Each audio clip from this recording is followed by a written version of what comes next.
Hello, everyone, and thank you for joining today's session on digital travel trends. So just a little bit before I kick off, who is Oban? So Oban was founded in 2002. We are a leading award-winning digital marketing agency specializing in international growth. Our core services include paid media, SEO, content marketing, social media, CRO, and UX, which we view through an international lens. What makes us unique is our LIME network, which stands for Local In-Market Expert. And with over 450 LIMEs in over 80 markets worldwide, we're able to offer our clients up-to-date cultural insights that allows them to seize the best marketing opportunities and avoid costly mistakes and ultimately lead to campaign success. We're really proud to win numerous awards for our international growth partnership strategies and campaigns with Big Bus Tours, which I'm sure we'll talk about in some depth later on. So today I'm really pleased to be joined by Charlotte and Niamh. Charlotte is Client Services Director at Oban International. Charlotte has worked with Big Bus Tours for 4 years, leading their award-winning digital agency team. And Charlotte has previously worked in California and Singapore, managing international campaigns for several global tech brands. And Niamh is an account director at Oban with extensive experience shaping international digital strategies for some of the world's leading brands. Since 2021, she has driven success and won awards for clients like Big Bus Tours, focusing on organic and paid media strategies. Her career spans nearly a decade in PR and digital marketing with a wide range of experience across PPC, SEO, and project management. So I'm really pleased to be joined by both Charlotte and Niamh with huge amounts of great experience. And with no further ado, I'm going to hand over to you, Charlotte. Welcome. Thank you, Kamal. So in terms of what we're going to cover today, we're going to start with having a little look at the global outlook and kind of get some context before looking at how that's impacting travel. We've then got a few updates and looking at what's happening in the world of digital before importantly talking through how best to tackle that. And then, of course, as always, there's quite a lot of information, so we'll summarise with some key takeaways. Lovely, thanks, Charlotte. So first, we're going to look at the global outlook for consumers to provide context for the travel audience. And looking at global inflation, there was a huge peak in 2022, up at nearly 9%. But we're starting to see inflation come back down. Levels are still above those seen prior to the pandemic, but predictions are saying that we're set to be back to normal going into next year and beyond. Fuel prices also peaked in 2022 and have started to decline, but they're also above previous levels as well. And whilst interest rates have been declining, global banks have been slow in bringing interest rates back down as they wait for more confirmation that inflation will continue to trend down. And that affects consumers as mortgage rates and rents remain high, meaning less disposable income for most households. We also see inflation affecting household costs, with products like olive oil now costing upwards of £8 in the UK, which is up 42% year on year. Potatoes are up 21% at 88 pence, and hot chocolate is up nearly 20%, up 20% at nearly £3.50. And rising food prices can negatively correlate with consumer sentiment, meaning confidence takes a knock and leading to a more uncertain landscape. And adding to that uncertainty is a year full of elections, with nearly half of the global population heading to the polls in 2024.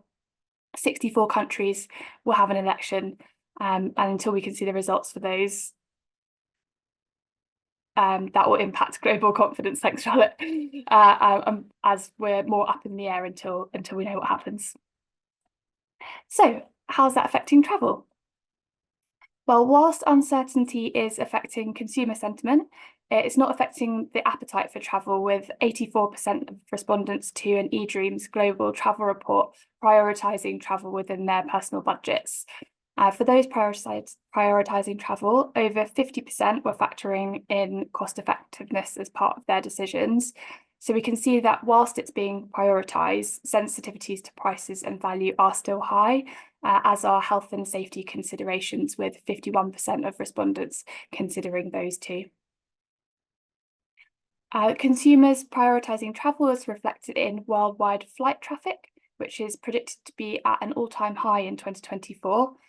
It's worth noting, though, that this includes business travel too, not just holiday makers. Leisure travel can be better seen in the hotel and resort market value. This is up to and set to exceed $1.6 trillion this year, which is great news for travel marketers. We should caveat here, though, that the speed of growth has not yet caught up to the pandemic. But big brands have strong confidence in the market ahead of 2024.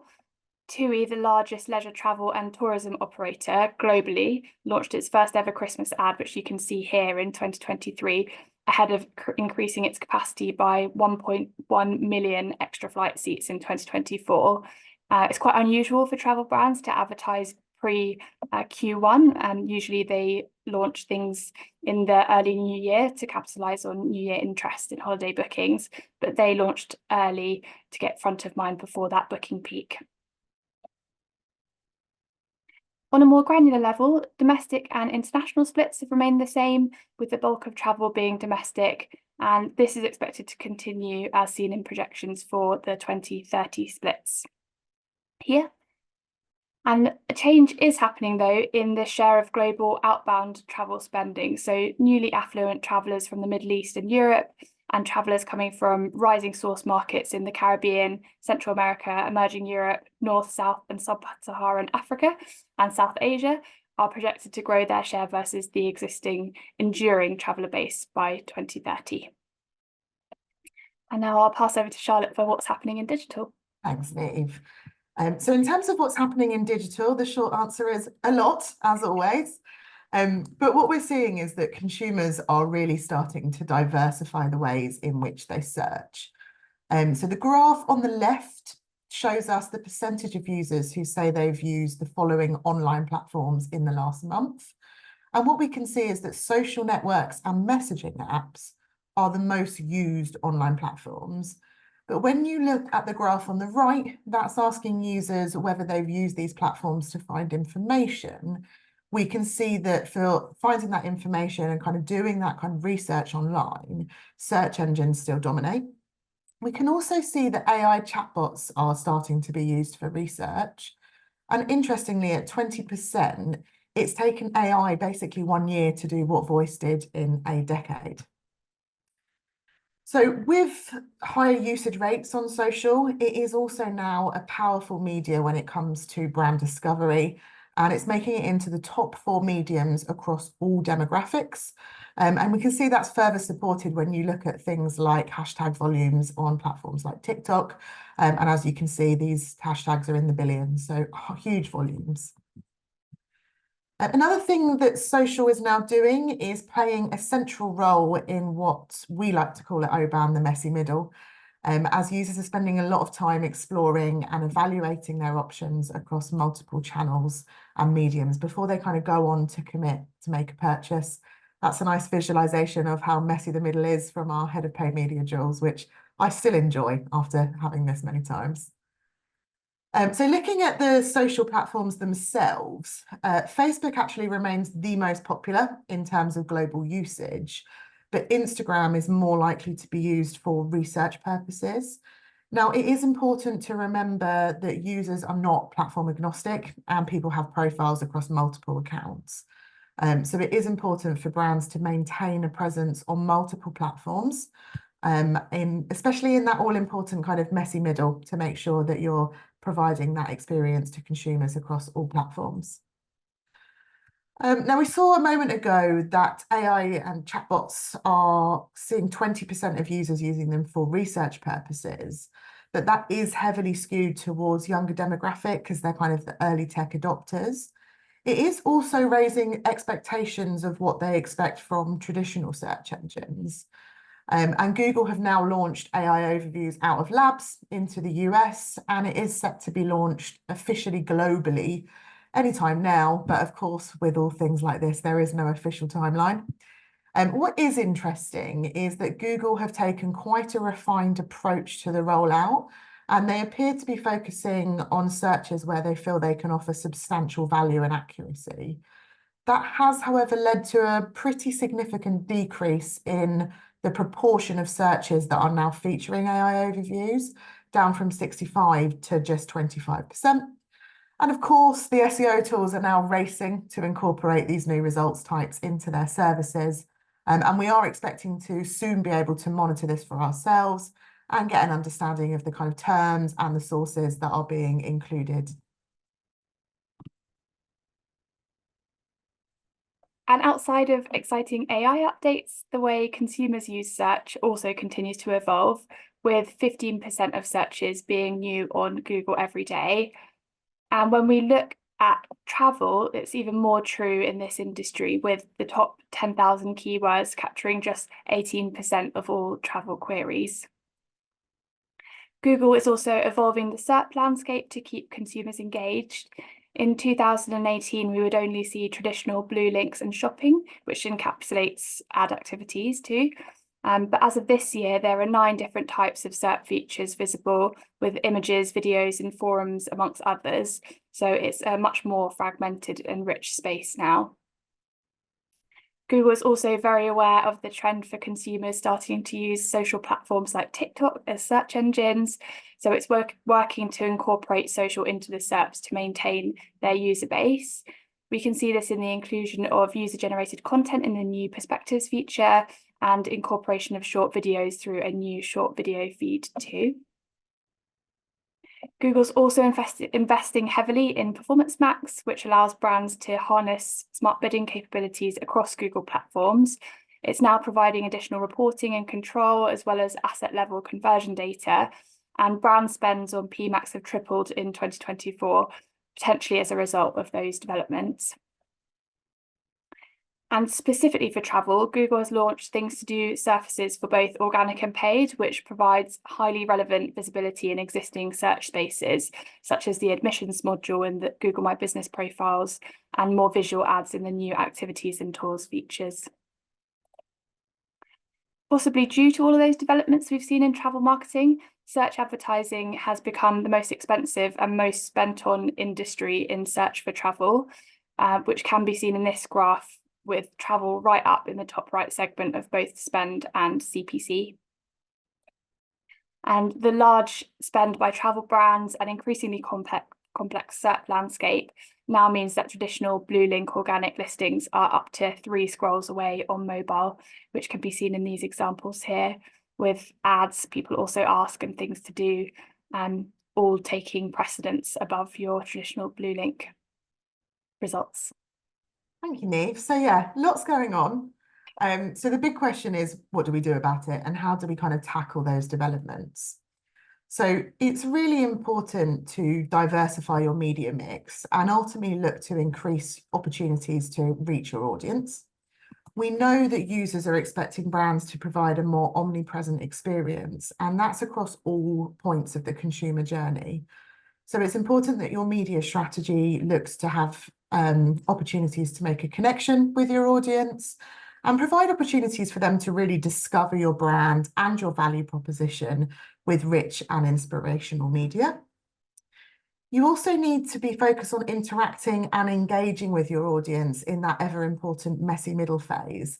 And that's where it's really crucial to amplify your USPs as users are busy exploring and evaluating all of their options, and of course your competitor set. And of course, we need to make sure that we offer a very smooth and seamless experience to capture and convert their interest.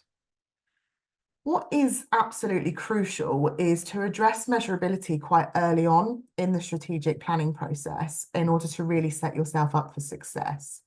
So the ability to measure against objectives such as ROI becomes harder the earlier in the consumer journey you're tackling.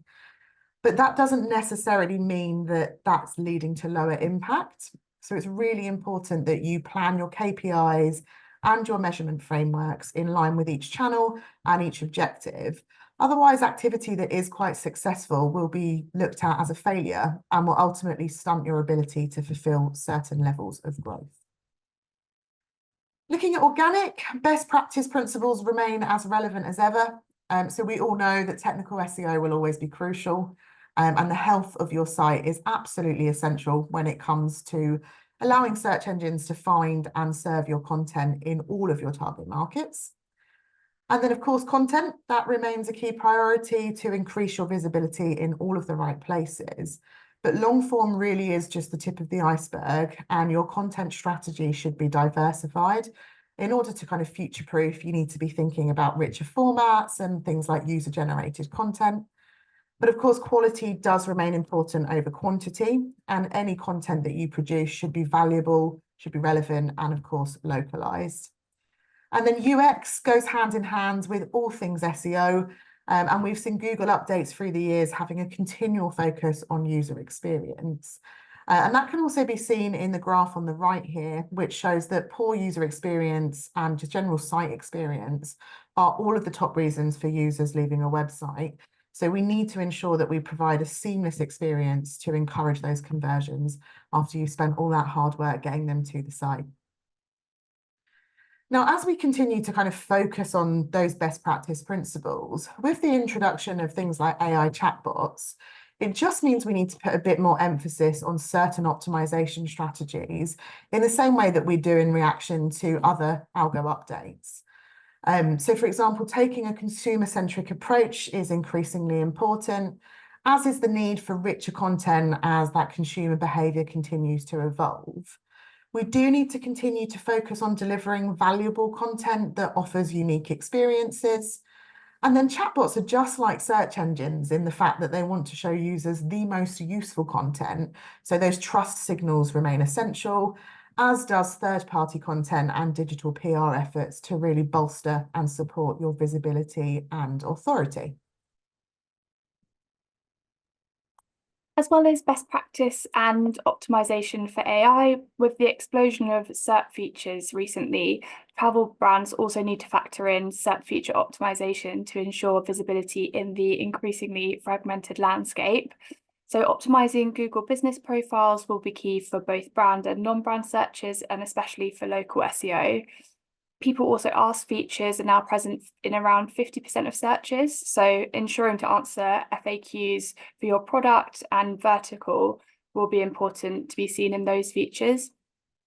You also need to set up a feed to harness things to do capabilities, and that'll be essential as these provide opportunities to be visible in a much richer way than traditional text ads. Content's always been important, but as Charlotte said, it's also key to feeding chatbots and SGE results as sources. And you can't forget reporting. Getting set up to track your visibility in these features will allow you to measure for success and identify further opportunities for improvement as well. Elaborating on the point around feeds, they're becoming much more important when it comes to travel marketing strategies. Feed-based activities allow you to showcase your products in a visual way, which, as I said, isn't possible with traditional text advertising. Feeds are already the engine for several new marketing features. There's things to do organic and paid, performance max and demand gen, and they'll likely be used in upcoming innovations as well. So having a feed future-proofs your activities too. Feed advertising is visible across the funnel, so it caters to your audience throughout their purchase journey. And they also have smart bidding capabilities as well, which can mean cost efficiencies in the crazy travel landscape. So whilst it can take time and resource to get set up, once they're in place, they're relatively low maintenance and absolutely worth the initial investment. With the pace of change in the search landscape, being agile will be key in keeping up. Measurability has been a thorn in all of our sides in the post-universal analytics era, but platforms do provide functionality that can help. So making the most of platforms like GA4 and Meta are key. Targeting is developing too with the evolution in cookie tracking. So leveraging your first-party data and new contextual targeting capabilities is more important than ever. And the advertising space is showing no signs of slowing down in terms of innovation. So generally having an open-minded business culture will help brands jump on opportunities and navigate challenges with a little less friction. We wouldn't be Oban if we didn't talk about the importance of our local in-market expertise for successful digital strategies. We use our local in-market experts, or LIMEs, to provide qualitative and cultural insights behind the data to aid strategic decision-making. They also help us to deliver linguistic accuracy to ensure we're capitalising on true search demand.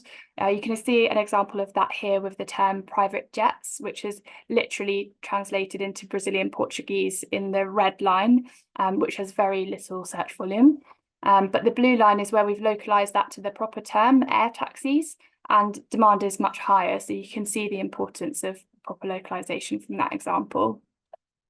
Our LIMEs also establish local feedback into our optimization process to keep ad copy fresh, make sure our keyword targeting is relevant, and the UX is as frictionless as possible for international customers. And where we do this, we see really strong results.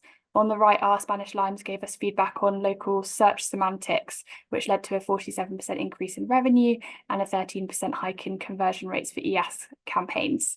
So it really is key to enhancing the success of your international strategies. And finally, we've talked through a lot today, so here are our top takeaways from the session. Number one is that global inflation is starting to cool, but uncertainty remains high. Despite that uncertainty, though, consumers continue to prioritise travel over other non-essential spending, so that's really good news. They're also diversifying the way in which they search, and social now plays a central role in the full consumer journey. The SERPs are evolving quickly, with SERP features pushing traditional listings 3 scrolls away on mobile, and travel continues to see the highest increases in spend and CPC for paid search. So brands should be diversifying their media mix and addressing measurability to set themselves up for successful growth. And then we've spoken about the fact that best practice principles remain as crucial as ever, but it is important to continue to evolve your priorities with the introduction of AI and other features and updates. We spoke about content quite a lot, but we can't stress enough the importance of quality content. It does become an ever-increasing priority, but your content strategy should be diversified to include richer formats, things like video, and as I mentioned earlier, start considering user-generated content. You should also be keeping a close eye on innovations across reporting and targeting, and make sure your business culture is prepared to kind of adapt along with that change. And then finally, we can't press this enough, but remember that localization really is essential to any successful international campaign. So thank you very much for your time. We hope that that was useful, and there were some interesting nuggets that you can kind of take away into your strategy. If there was any follow-up questions or you'd like any further information, then please do reach out to myself or Niamh. Our emails are up on screen, so feel free to get in touch, and we look forward to hopefully hearing from you soon. Thank you very much for listening. Thank you.